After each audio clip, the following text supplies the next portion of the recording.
We're trying to get at the root cause. Why are men in such crisis? Young men aren't attaching to work. They aren't attaching to women.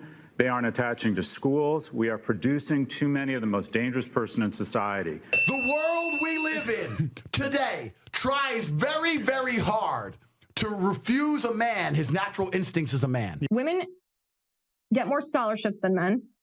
They win more awards academically than men. They get better grades than men do. Women are more likely to get into college. They're more likely to graduate from college. They earn more bachelor's degree. They earn more graduate degree, advanced degrees. Our education system is actually structured so that women are more successful than men. How disgusting that we live in this self-care, self-love, girl, you're a queen, pour yourself a glass of rosé and take a bubble bath and run away from your problems culture. As soon as you say that a man should have value in himself, high value in himself, you are promoting violent misogyny and sexism. Topping tonight's Prime News, the death of masculinity and the complex, urgent crisis that nobody's talking about. Right now, radical progressive extremists are producing a society that no longer values men. And if you don't believe me, listen to the facts. Today, men make up less than 40% of new college graduates, but 70% of drug overdose deaths and 80% of gun violence deaths are men. And the suicide rates among men are startling. One man dies by suicide every 13 minutes in America. That's 80% of overall suicides. For every female death by suicide, there are 4 more men taking their own lives. Something needs to change. American men have been left out to dry, and nothing good will come of this, folks. The political left is struggling to offer a positive vision of masculinity. Progressives champion gender confusion. They want to normalize men wearing dresses instead of a man opening up a door for a woman. Leftists are making an active effort to grow the number of transgender surgeries, which, by the way, is poised to become a $5 billion industry by the end of the decade, rather than encourage young men to provide for their families. Without a clear positive vision of masculinity, male voters are abandoning the Democratic Party at historically high rates, leaving men, nearly half of the American population, tied to everything the mainstream media deems abhorrent and indefensible. The left thinks men are the root of all problems. Well, I, for one, I'm here to stand up for the men in America. We need strong, functioning men in society. We need to embrace their masculinity and what they have to offer. Now, let me be clear. Not every man is going to be 6'6" and a bodybuilder. They're not all Carl Higbees out there, and that's okay. It's not about that. I'm not here to tear anyone down who isn't the most macho guy in the room, but I'm also not going to tear down someone who embodies physical and emotional strength, because if we let masculinity die at the hands of the woke mob, this is what we will end up with. Quick little pronoun update. So after a several days long gender crisis, I am pretty certain I use they, he pronouns. And yeah, I just want to let you know I am still trans femme. I am still on HRT. I am not detransitioning or anything. Just my gender is a complete nightmare. We know Democrats don't seem to know what a woman is these days, but does anyone even remember what a man is? That is the underlying question Tristan Justice of The Federalist tackles in his latest piece, Masculinity Isn't Toxic, Our Erasure of It Is. In the article, Justice writes, those who wrote off masculinity as toxic never truly understood the concept, adding, quote, when you lose sight of what it means to be a man, what it means to look like a man, act like a man, and live like a man, you de facto lose the values that form the foundation of healthy masculinity. But our culture doesn't even know what a man is. I'm joined now by the Federalist writer who wrote that piece, Tristan Justice, along with Terry Schilling, president of the American Principles Project, and Newsmax contributor Caroline Levitt. Welcome to you all. What a great panel tonight. Glad to have you here. Thanks, Jen. Thank you so much for having us. Tristan, let me start with you.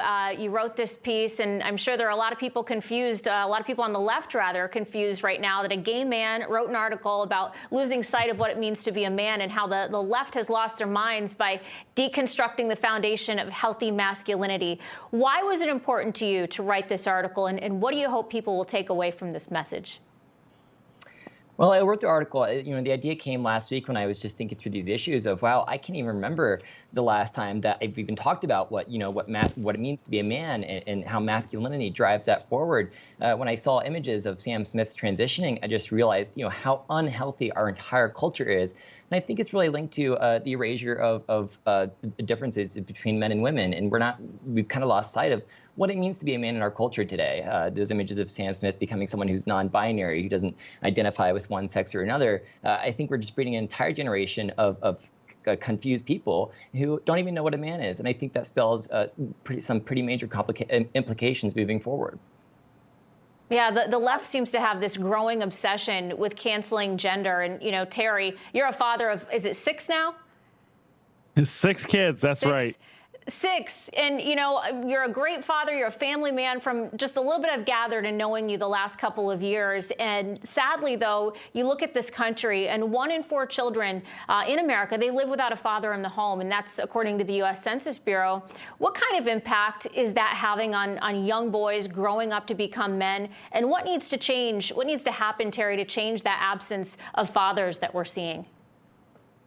Well, thanks so much for having me, Jen. The big thing is that dads need to be involved in their kids' lives, right? We're seeing across the country lots of problems.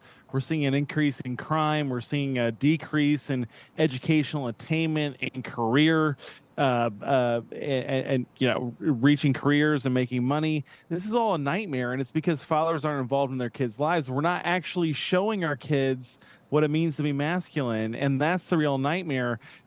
What it means to be masculine is very simple. It means taking care of people. It means sacrificing. It means letting yourself be the victim and letting yourself go and be willing to fight evil things, right? And that's why the left and the progressives have villainized masculinity, is because it's the biggest threat to their agenda. They have an evil agenda, and the only thing that can stop evil is masculinity and being strong. And that's ultimately what it means to be a father, and that's what I'm instilling in my boys, and I think that's ultimately what's missing in so many households across America. You know, Caroline, I'm afraid if this continues on, we're going to end up in a society where it's nothing but Adam Kinzingers and Beto O'Rourke's eventually if we crush this masculinity. And I don't want to live in a society where men are afraid to open the door for a woman or ask for a phone number politely. Do we need manliness for a healthy republic and strong society?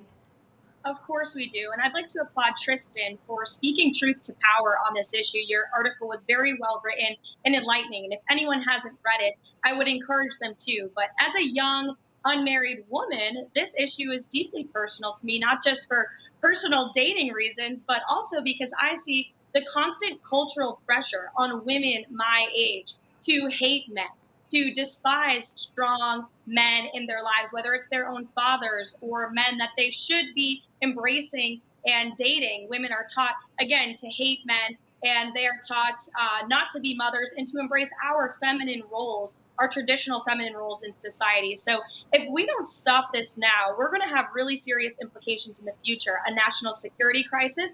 We're already seeing that with our military. Every branch of our military recruitment levels are at tragic, very scary levels, low levels. We'll see it in our economy, an economic crisis. If we're not breeding strong men to take on roles in manufacturing and industries that are the backbone of our economy, that poses an economic crisis. And thirdly, a humanitarian crisis. If we're pitting men and women against each other, we're not fostering family values, it's going to have real serious implications for our society, our culture, and our country moving forward. Yeah, the consequences should be realized here. Great point to make there, Caroline. And, you know, obviously this war on men and masculinity, it's not good for the future of America. We need to come together and have a general non-political understanding of what defines a man. And before we go, I'd like to ask each one of you briefly, what's your definition of a man and what a man should be? Tristan, I'll start with you. Well, I think a man is someone who is strong and lives a purpose-driven life, not to be some influencer, bodybuilder influencer on Instagram, but is driven to help their neighbor, help their community, and engage as an active, productive citizen in society. Terry, your response? Look, it's an adult human female. I'm sorry, an adult human male who protects his family, who protects his society, who serves his community, who dies to himself, and serves, is willing to sacrifice for the greater good. Now, Caroline, we have to, of course, get the female perspective.